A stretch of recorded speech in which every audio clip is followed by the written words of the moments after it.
susceptible to the ravages of time.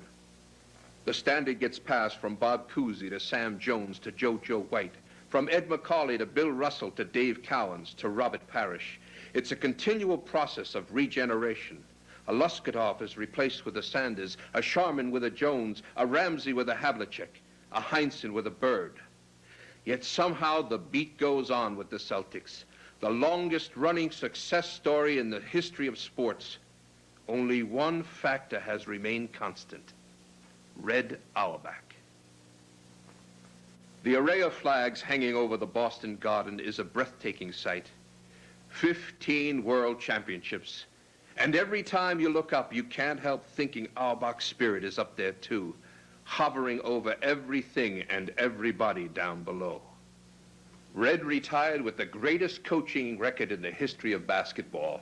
He produced more wins, more championships, more outstanding stars than any coach before him. His accomplishments are unparalleled.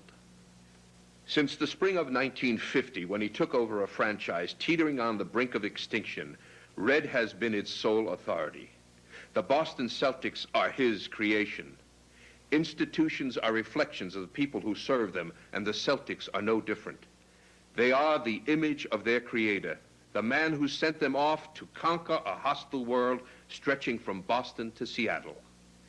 His toughness and his will to win were instilled within the men and the teams he coached as if by a process of osmosis.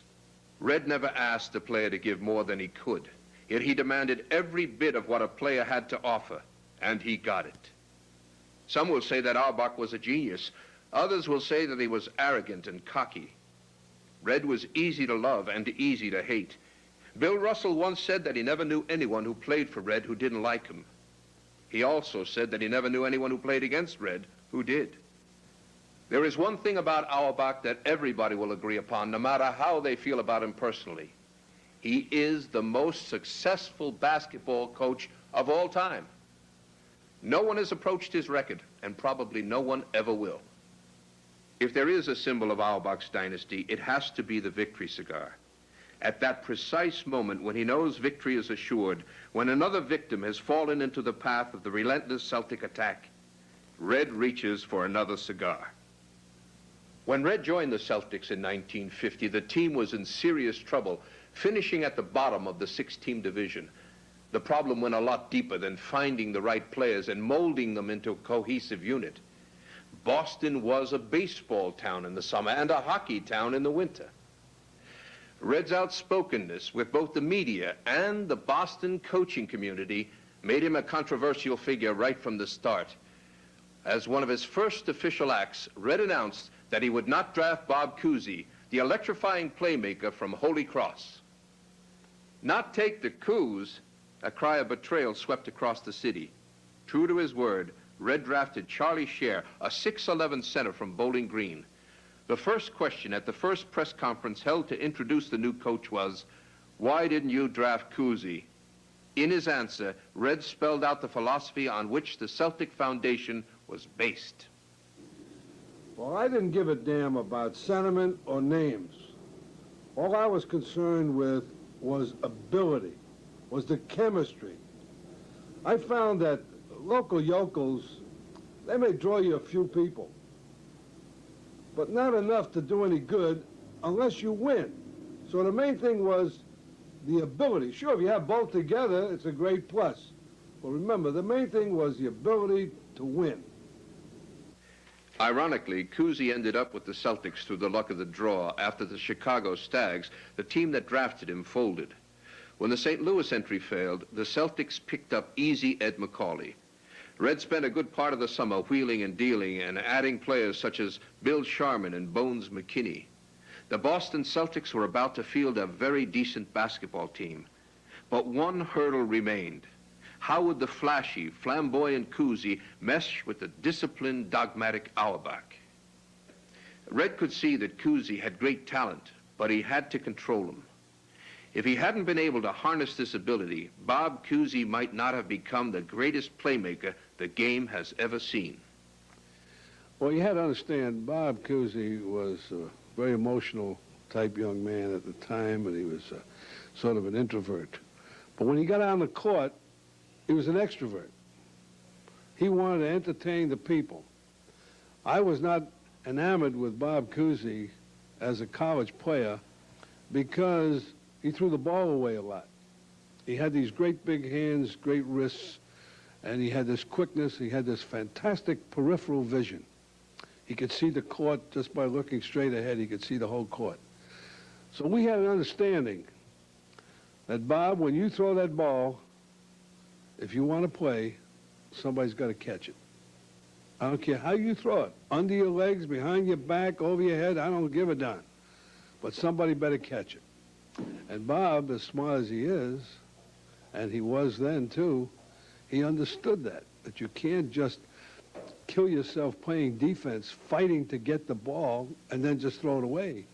So in order to win, you can't make these passes that are going to bounce off the hand or the chest or the head of one of your teammates. They got to catch it. So he adjusted very well, and the rest, of course, is history. The first year, the Celtics finished in second place, just one game behind Philadelphia, and ended up with the fourth best record in the NBA. Even though they had lost a close playoff series to the New York Knicks, the season represented a total turnabout by a franchise which was on the brink of extinction only 1 year earlier. The owner, the fans, even the media seemed delighted, but not Auerbach. Oh, the Celtics did their share of winning in the early 50s, but there were no championships. 3 times in a row, the Knickerbockers knocked them out of the playoffs, and Syracuse did the honor the next 3 years. Despite Red's frantic search for the answer, the Celtics remained the fastest, highest-scoring bridesmaids in the league. There was only one thing Red didn't have, the one big man to get that ball. Meanwhile, 3,000 miles from Boston, there was a center for the University of San Francisco that Red knew could make the difference between a good team and a great team. His name was Bill Russell. Well, what happened with that ball club, our center was a guy by the name of Ed McCauley, who weighed a strong 180 pounds at 6'8" and a half. So when the playoffs would come around, Ed McCauley was exhausted. Therefore, we can never get the rebounds. We can never make the clutch defensive play. So we had to get the guy to do this. The guy was Bill Russell. I said to Bill, all you have to do is get me the ball, play the strong defense, and run down the court. I don't care if you score or not. We got scorers. Fortunately, not all the other owners shared Auerbach's conviction that Russell would succeed among the pros. Russell's scoring problems in college made him a question mark. A lot of people said he can't shoot, he can't score, so what good is he? But Red recognized the way he could take advantage of Russell's defense and rebounding. He saw things in Russell that a lot of people didn't see, and he knew just how he planned to use him. So Red traded McCauley and Cliff Hagan to St. Louis and won the rights to draft Russell. Thus was born a dynasty that was to win 11 world championships in the next 13 years. In the history of professional sports, there has never been a better motivator than Red Auerbach. Whether it was getting a team up for a big game or resolving a particular problem for a player, no one was better than Red. His first contract talk with Bill Russell was typical of Auerbach at his best.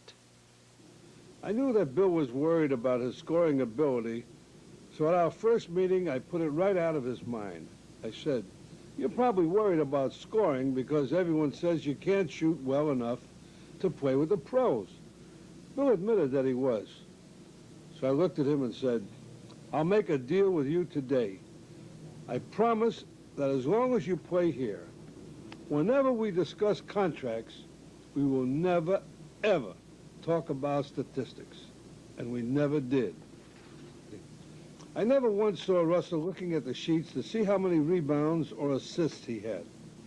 All he cared about was winning the games, and that's what it's all about. Rebounding was only part of his genius.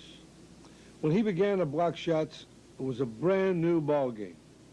He didn't block shots the way all the other big guys used to do it, and still do, as a matter of fact.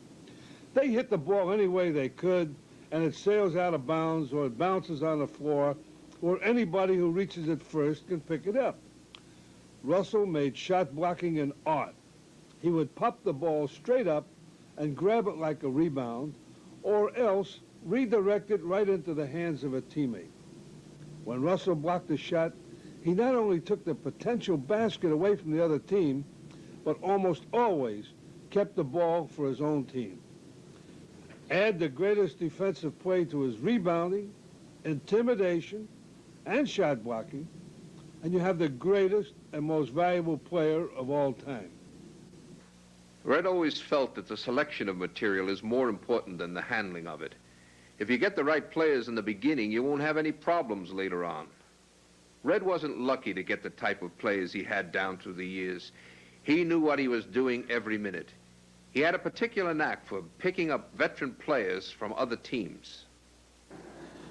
I've always felt that certain players who are at the tail end of their career, take guys like Wayne Embry or Paul Silas, they've had good reputations as good people.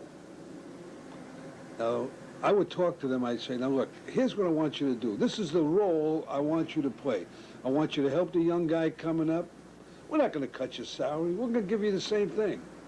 I'm interested in you twofold, to help us win, play the role, and help us bring up the young talent. Once in a while you pick up a guy who's put on waivers like a Don Nelson.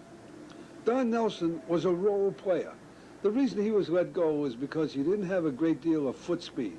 We didn't need the foot speed. We had all the foot speed we wanted. We needed him for his intelligence, his outside shooting, the fact that he was clever.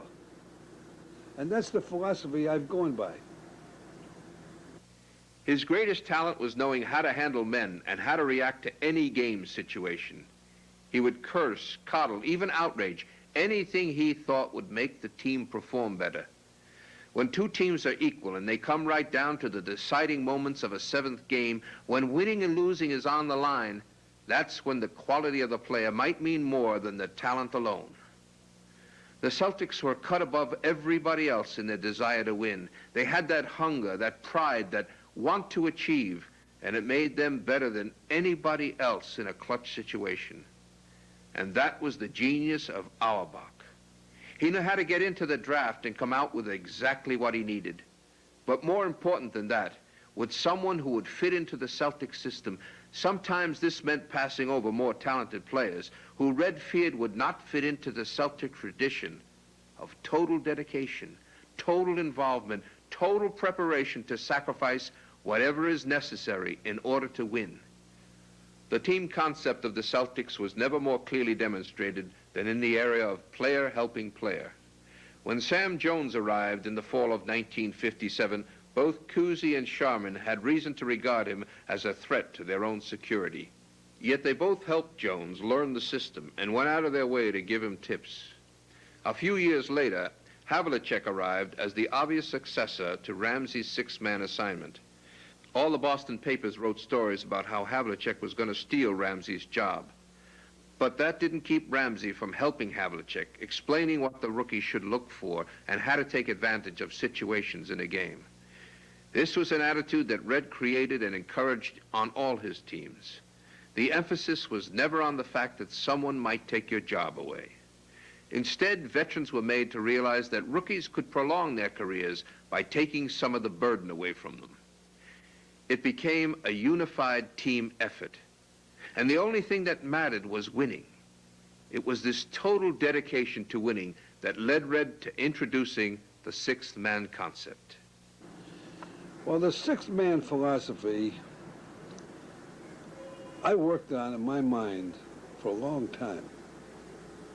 You see, when a team is out there playing and you have to make a substitution because the guy's not playing well or he's tired or whatever, most teams will put in a guy merely as a stopgap because the guy they put in normally is not as good as the guy they took out. I wanted to change that philosophy. I wanted to upgrade my ball club with my first substitution. Now, how do you do this? Problems arose.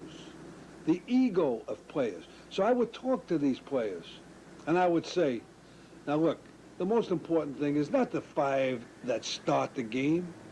It's the 5 that finish the game. That's where it's at. Everyone knew why the Celtics won. They were great, great players. But many of the so-called experts kept waiting for the other shoe to drop. They knew, because the history of professional sports had taught them well, that any team with a superabundance of stars will eventually fall victim to its own foibles. Jealousy, dissension, runaway egos. You had all these super athletes, each with his own personality and temperament. You had an active Boston media fawning over Cousy and understating all Russell's contributions. You had the great players like Ramsey and Havlicek being asked to sit on the bench. Now you take all these factors together and you begin to realize what a marvelous job Auerbach did in keeping them all happy. That was the greatness of Red Auerbach. While Red always operated on the theory that no player is bigger than the team, he always felt that a player's contribution should be rewarded. In a sport where trading is a way of doing business, Red once went 9 years without making a single body-for-body exchange of any kind. Players stayed because they wanted to stay. John Havlicek, career Celtic, 16 years. Bob Cousy, career Celtic, 13 years. Bill Russell, career Celtic, 13 years. Satch Sanders, career Celtic, 13 years. Sam Jones, career Celtic, 12 years. Frank Ramsey, career Celtic, 10 years. Tom Heinsohn, career Celtic, 9 years. Casey Jones, career Celtic, 9 years. Jim Luskatov, career Celtic, 9 years. It's an unmatchable record among professional sports teams. Relative to trading, I've always felt that in most cases, the best trade is no trade. I have turned down players with a lot more raw talent than the players I had, because the players I had got along with the other players, the chemistry was fine. They were coachable, they were willing to play a role, they didn't care when they went in or how many minutes they played, as long as they contributed. When you get a guy on many occasions with more skill, that guy's worried about his playing time. He's got to fit into a situation. By the time he fits into a situation, he might become disgruntled, and you have all kind of problems. You show me a team that has made a lot of trades, and I'll show you a team that very seldom wins. Basketball doesn't seem like a simple game anymore. We see coaches setting up plays with all their diagrams, but Red was never much for X's and O's and all kinds of diagrams. Throughout my whole career, I believe that the fundamentals of this sophisticated game of ours are still what separates the winners from the losers. Execution ties in very closely with communication. If you have too many plays, too many picks, too many intricacies in each play, the execution will suffer. It takes too long to teach all of that, and the players will forget half of what you tell them anyway. Keep it simple. That was my rule. You have one move, away from the ball, little pick, pop for a quick shot. It's very simple, but of course, timing was everything. Coordination with your teammates, that was very important too. In all my years of coaching the Celtics, we had just 6 plays, 6 basic setups with options. It was very easy to remember. The point was execution. Defense is something else again. It's much harder to teach defense than offense. Defense means work. You play defense until you get the ball. No matter how powerful you are, and no matter how good your players are, there's no substitute for getting down to the ground, sacrificing your offense if you have to, because it takes a lot of hard work to play that defense. If you can see great players do that, then you'll have super players. We'd watch the other team closely, and every time we saw someone loafing on defense, we'd run the ball right at them, especially in transition. A lot of big scorers would give you false hustle on defense, trying to save their energy for all the spectacular offensive moves they like to make. Show me a player who thinks he can rest on defense, and my team will kill him. In all those areas, setting up plays, running picks, fast breaks, playing defense, the biggest danger is in overcoaching. Don't give your players too much. Don't confuse them. This is a mistake so many young coaches make today. They want to be strategic leaders. The coach's biggest job is to get his players in shape, keep them hustling, keep it simple. Make sure the line of communication is open. Red's genius as a motivator is legendary. Bob Cousy calls him the master of the psychic. Year after year, he'd win the world championship. How did he keep that inner drive alive? Well, a lot of people think that if you have the talent that you're going to win. It doesn't work that way. I'm going to give you an example. One time with the Boston Celtics, we had a guy by the name of Bob Cousy. Local, Holy Cross, great performer, leads the break, great passer. Naturally, he got a lot of publicity. Then I had Bill Sharman, the All-American boy with the chocolate bars or whatever. Bill had the patience of a saint. He'd be out there practicing after everybody left, so he was always available to the press. Then you had Tommy Heinsohn, another local Holy Cross who broke all of Cousy's record. He had the patience. He'd go out with the press, and naturally he was good for some stories. Then you had Frank Ramsey with the Southern humor, played for Adolph Rupp at Kentucky with all those stories, and he was very bright. He gave them stories. Then you had Bill Russell, who stuck by himself. He wouldn't sign autographs because that was his philosophy. He was polite about it, he just wouldn't sign them. So it was a tough proposition. So I'll give you an example of what happened. One day, Cousy is sick. Couldn't make a road trip. We had 5 games. So naturally, everybody tucked in their belt. They're going to play harder to show that they can win without Cousy, as most teams have done in the past. We won all 5. We came back into Boston in the airport. Everybody had their chests up when they walk in. Somebody picks up a paper, and they open it up. What's the headline? Will Cousy play tonight? I tell you, that was a tremendous, traumatic situation. That was a problem of chemistry of that ball club. Naturally, they knew Cousy had nothing to do with it. I called a meeting immediately.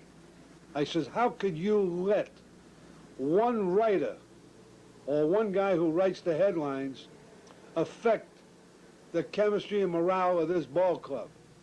I said, I want you to laugh it off. Pay no attention to it. People ask why the Celtics keep winning. It's quite simple. Red Auerbach has always been able to instill in his players the idea that the ultimate victory belongs to the group and not to the individual.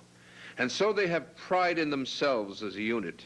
It's the oldest formula for success in the world. They function with pride. Each of the great professional sports has its example of outstanding team successes, stemming from outstanding coaching and leadership. In football, it was the great Packet teams of Vince Lombardi and his commitment to excellence. In baseball, Joe McCarthy's Yankee pride became synonymous with winning.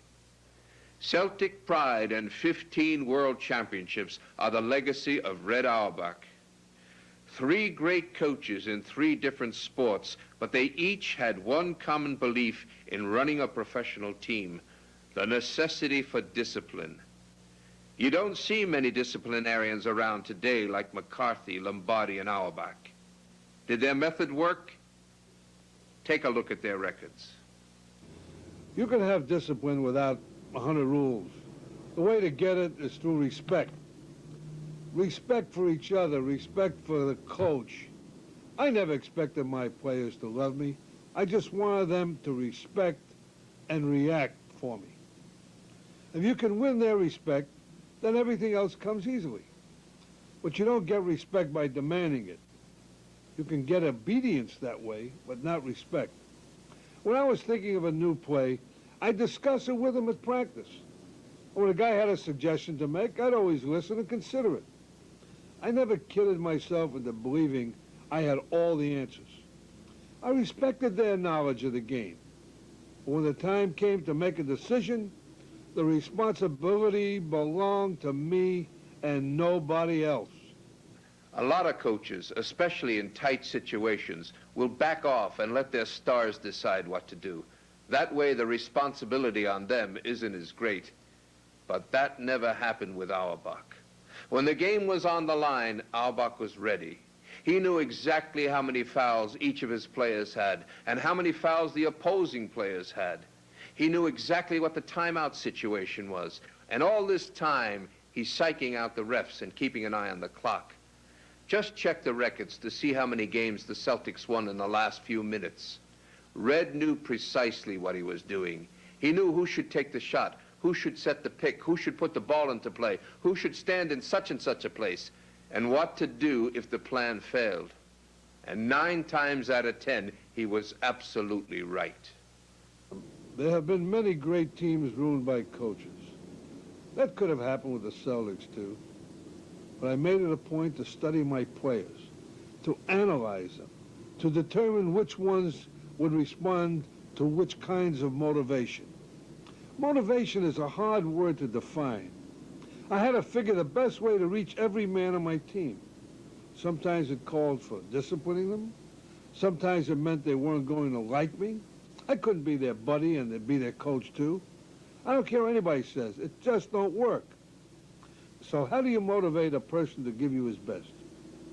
Do you do it through yelling, through needling, through sarcasm, through embarrassment, through reasoning, through pride? Yes or no? It depends on the situation, and it depends on the man. Some you whisper to, some you berate. John Havlicek once said that Red would do anything within the rules to win.